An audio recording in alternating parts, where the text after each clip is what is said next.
आज हम महाकवि कालिदास की एक ऐसी अमर रचना की दुनिया में चलेंगे जिसका नाम है अभिज्ञान शाकुंतलम।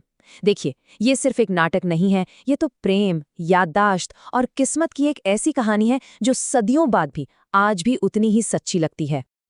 और कहानी का सार नाटक के सूत्रधार के इन शब्दों में छिपा है। ये कथा प्रेम, स्मृति और भाग्य की है। तो बस इन्हीं तीन ताकतों के इर्द गिर्द घूमती है ये पूरी दास्तां। देखते हैं कि कैसे ये एक राजा और एक जंगल में पली बढ़ी कन्या की जिंदगी को हमेशा हमेशा के लिए बदल कर रख देती हैं। तो कहानी की शुरुआत होती है एक बेहद शांत, खूबसूरत तपोवन से, एक ऐसी जगह जहां प्रकृति अपने सबसे सुंदर रूप में है। और बस इसी शांत माहौल में दो अलग अलग दुनियाएं टकराने वाली हैं। एक दुनिया है राजपाट की और दूसरी जंगल की। हस्तिनापुर के प्रतापी राजा दुष्यंत एक शिकार का पीछा करते करते पहुंच जाते हैं ऋषि कर्ण के आश्रम। लेकिन जैसे ही वो वहां पहुंचते हैं, वहां की शांति और पवित्रता को महसूस करते हैं और फौरन अपना धनुष नीचे रख देते हैं। उन्हें समझ आ जाता है कि ये जमीन हिंसा के लिए नहीं बनी है। और तभी उनकी नजर पड़ती है शकुंतला पर। शकुंतला जो ऋषि कण्व की गोद ली हुई बेटी है। वो पौधों को इतने प्यार से पानी दे रही है जैसे वो कोई पौधे नहीं बल्कि उसके अपने हो। उसकी सुंदरता ऐसी है मानो वो खुद प्रकृति का ही एक हिस्सा हो। राजा दुष्यंत शकुंतला की उस सादगी और खूबसूरती को देखकर बस देखते ही रह जाते हैं। पहली ही नजर में वो अपना दिल दे बैठते हैं। उनके मन में बस यही ख्याल आता है, ये कन्या कौन है? इसके सौंदर्य में तो वन भी लज्जित हो जाए। और फिर जो होता है वो शायद होना ही था। दोनों को एक दूसरे से प्यार हो जाता है और वो गंधर्व विवाह कर लेते हैं। अब गंधर्व विवाह वो होता है जो सिर्फ आपसी सहमति से होता है। कोई रस्मो रिवाज नहीं, कोई गवाह नहीं, बस उनका प्यार ही सबसे बड़ा गवाह और सबूत होता है। यहां तक तो सब ठीक था, लेकिन अब कहानी में एक बहुत बड़ा मोड़ आने वाला है। एक तरफ तो प्यार का वादा है और दूसरी तरफ एक ऐसा श्राप मंडरा रहा है जो सब कुछ बदल कर रख देगा। तो दुष्यंत को वापस अपने राज्य लौटना पड़ता है, लेकिन जाने से पहले वो शकुंतला को अपनी शाही अंगूठी देते हैं। ये कोई मामूली अंगूठी नहीं थी, ये उनके प्यार की निशानी थी। एक पक्का वादा था कि वो जल्द लौटेंगे और शकुंतला को पूरे मान सम्मान के साथ अपने साथ ले जाएंगे। और बस यही किस्मत अपना सबसे क्रूर खेल खेलती है। हुआ ये कि शकुंतला दुष्यंत के ख्यालों में इतनी खोई हुई थी कि उसे पता ही नहीं चला कि आश्रम में ऋषि दुर्वासा आए हैं। अब ऋषि दुर्वासा तो अपने गुस्से के लिए जाने जाते हैं। उन्हें लगा ये उनका अपमान है और बस गुस्से में उन्होंने श्राप दे दिया, जिसके ख्यालों में खोकर तूने मेरा अपमान किया है वही तुझे भूल जाएगा। जब शकुंतला की सहेलियों ने बहुत मिन्नतें की, तब जाकर ऋषि ने कहा कि ठीक है, अगर कोई पहचान की निशानी दिखाई गई तो उसकी याददाश्त वापस आ जाएगी। तो अब एक तरफ श्राप है और दूसरी तरफ एक उम्मीद। और कहानी अब पहुंचती है अपने सबसे ड्रामेटिक मोड़ पर। वो पल जब शकुंतला राज दरबार में पहुंचेगी और उसे वो झेलना पड़ेगा जिसकी उसने कभी कल्पना भी नहीं की थी। कुछ समय बाद गर्भवती शकुंतला बड़ी उम्मीदों के साथ हस्तिनापुर के लिए निकलती है।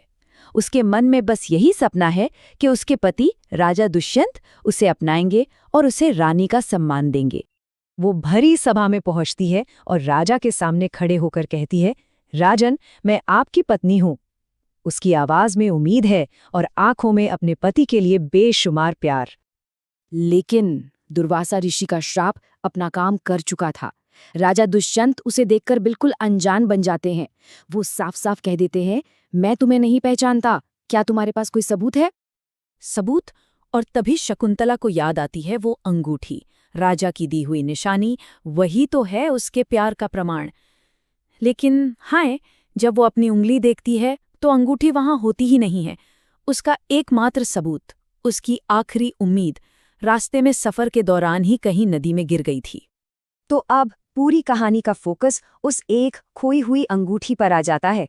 वो अंगूठी अब सिर्फ एक गहना नहीं है, वो भूली हुई यादों का ताला खोलने वाली चाबी बन चुकी है। और जानते हैं, यहीं पर इस नाटक के नाम का यानी अभिज्ञान शाकुंतलम का असली मतलब सामने आता है। अभिज्ञान का मतलब ही होता है पहचान की निशानी।